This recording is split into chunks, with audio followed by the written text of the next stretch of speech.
এখন আমরা চলেছি দেওঘরে বাবা দর্শন করতে সকালবেলা 6:30 বাজে।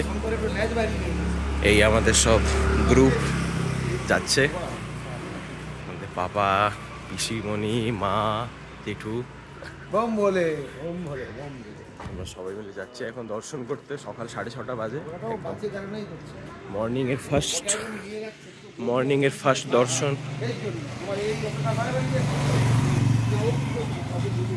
কাল রাত্রেবেলা এসেছিলাম 11:30টার সময়, তখন মন্দির বন্ধ হয়ে যায়, 9টার সময় বন্ধ হয়ে যায় মন্দির। দ্বাদশ জ্যোতির্লিঙ্গ, 12 জ্যোতির্লিঙ্গ একটি এই দেওঘর। রাস্তা থেকে বোঝা যায় খুব একটা ভিড় নেই, এমনি আমাদেরকেও লোকজন বলছিলেন যে এটা অফ সিজন।